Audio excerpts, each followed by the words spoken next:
Another month, another disappointing number from the Chinese officials. Official number from the Chinese Communist dictatorship showed both import and export fell over 10% in July 2023, worse than analysis predicted. This is not the first below the expectation number in the past few months. I don't blame the analyst. The reality is the Chinese Communist dictatorship has cut off these foreign analysis access to most data from China. Chinese firms that used to provide raw data to the foreign analysis firm that calculate those kind of economic numbers for investment purpose can no longer do that due to arbitrary national security law. Without the help of those local firms, the foreign investors are blinded. You can find more about this in this Wall Street Journal news report link provided in the description. The local Chinese firm can't help the investors either. By local law, they are not allowed to say anything negative about the Chinese economy. Any word saying that the Chinese economy is bad is deemed slander. Foreign companies get more wiggle room, but not by much. Morgan Stanley just got routinely inspected, just as they downgraded Chinese stocks. The professionals talk about numbers. Let me, the nobody Chinese, tell you what common Chinese folks talk about the Chinese economy. Back in China, everyone is talking about how their life has turned from bad to worse in the last few years. Basically, the Chinese economy is totally screwed. Everyone is worried. All of this started before the COVID. The COVID lockdown actually froze the Chinese economy. When the lockdown is lifted, the gate of hell of the Chinese economy is finally open. I know a lot of you probably would disagree, because on paper, the number from the Chinese economy looks much better than the Western countries, with GDP growth much higher than the US and Europe. Well, those numbers are fake, and every Chinese knows that. Let me give you an example. Recently there is a flood in northern China, and the community of Red Cross of China stepped in. They decided to help by buying nearly 2,000 pairs of suits and over 4,000 pairs of pants. Those suits and pants that were supposed to help the flooded are bought at a much higher price than usual, bought from the company that only sell to the government and shipped to the address of the exact same company. Corruption like that is a very big chunk of the Chinese GDP. Then you also have the local government trying to appease the boss. That is why a 5% GDP growth in most countries would be a good sign, while in China it is a bad sign. Then there is a problem with deflation in China. Unlike most countries that are suffering from inflation, July CPI has confirmed that China is in deflation. If you don't understand how dangerous deflation is, you should retake Economic 101. And it will tell you that the inflation problem in the US and Europe is nothing compared to the deflation problem in China.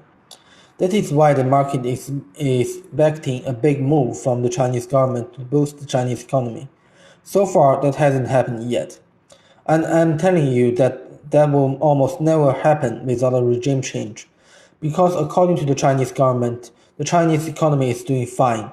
Any move to boost the economy from the government would be admitting that something is wrong with the Chinese economy. That is why I don't see a big move to boost the economy coming. Now let's talk about what is causing all of this. There is a combination of causes that contributes to this. The first is debt. During the financial crisis in 2008, unlike most countries who were forced to let the financial bubble burst, the Chinese government borrowed a lot of money and kept the bubble. In most democratic countries, this move would be impossible because voters would demand the government to keep debt in check. In China, the government do not have to consult the voters when borrowing money. This move spared China the pain of the financial crisis. Ideally, as long as you can deflate that bubble slowly later in the good years, China could be fine. That did not happen. Instead, the Chinese officials saw this as an opportunity to show the great achievement of the Chinese communism, and invested more and more by blowing up that bubble even more. Most of that debt is invested in infrastructure. The local government would then sell the surrounding land to real estate developers and use the money to invest even more. This loop gave birth to the Chinese property market boom. The Chinese economy relied more and more on the property market. The price of housing rose much faster compared to people's wages. The rich got richer by investing in the real estate Ponzi game. That is what caused ghost cities problems in China, with rich people buying out condos but not living there. For the poor people, they were forced to take on super long-term loans to pay for a place to live. This Ponzi scheme led by the Chinese government works as long as there is someone to buy the houses and the price of housing keep rising. Then a few years ago, the first warning signs started flashing. The high cost of living is so insufferable that some people stopped getting married and stopped having children. Getting married and having children is the main drive behind most people's need to buy a house here in China. The government started worrying about birth rate, abolished the one-child policy. Too little too late.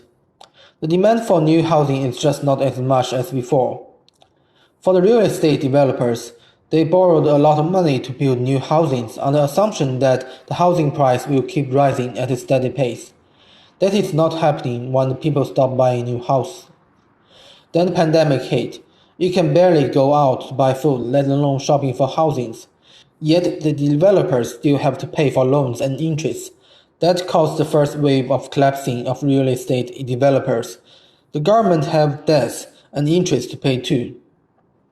Then money comes from selling land to developers. If the developers go bankrupt, the government won't have money to pay their debt and interest too. The government, especially the debt-ridden local government, borrow their money from the Chinese common folks, the middle class. They thought their money would be safe when lent to the government. If the local government stop paying, the middle class will lose that money. That money used to give the Chinese middle class a false sense of security when spending money. Now that money is in jeopardy, they are less willing to spend. That is another reason why the Chinese economy is so bad. People are unwilling to spend any money. When I was back in China, I worked long hours with no overtime pay. There's no paid vacation time and I was always tired during the weekends. People like me don't have the time to go shopping even if we had the money. This is why online shopping is so popular in China. The little money I had is decent enough for life but not enough to buy housings. Some people in similar position chose to take on long-term loans and buy housings. The debt forces them into a frugal life. Now with the economy collapsing and people are losing their job, the middle class in China are more inclined to save money instead of spending. Just have a look at the youth unemployment rate in China. How do you expect anyone to spend more money when the outlook of employment is so there? Unlike the US, there is also almost no social security safety net to ease the pain of unemployment. The unwillingness to spend money is also the reason why asset management in China saw great inflow in recent weeks. They didn't do it because they have confidence in the Chinese financial market. They did this because the strict foreign exchange control in China gives them no other options.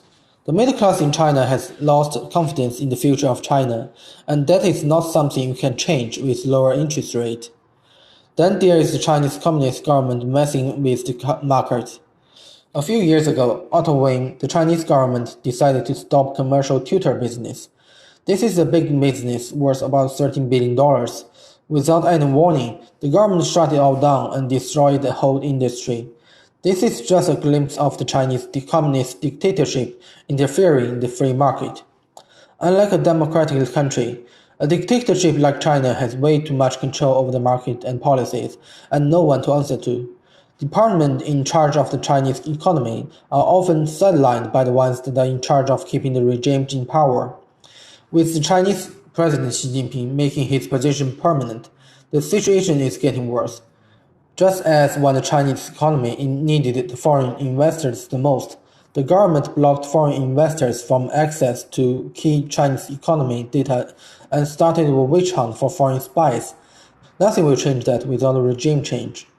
The Chinese dictatorship also made a series of mistakes in diplomatic and political decisions that alienated itself from the rest of the world. China chooses to be close to Russia when Russia invaded Ukraine. It chooses North Korea when it keeps playing with nukes. It keeps threatening Taiwan. It sends Uyghur people to concentration camp. It refuses to take responsibility for COVID. Actions like those are not good for diplomatic relationship. The economy today relies heavily on global trade. No country, not even the US, can survive on its own. A series of sanctions and incoming sanctions added more stress to the Chinese economy. If you dig deeper, What is causing the economic downturn in China all comes down to the problem with the Chinese dictatorship. Because no matter how glamorous China is on the outside, in its core it is no different from dictatorship like Russia, the North Korea, or the Venezuela. Like all those countries, political power answers to almost no one and can easily mess up the market. Russia, the North Korea, and the Venezuela all had good times with their economy and all failed eventually. No dictatorship has ever succeeded in long-term economic growth.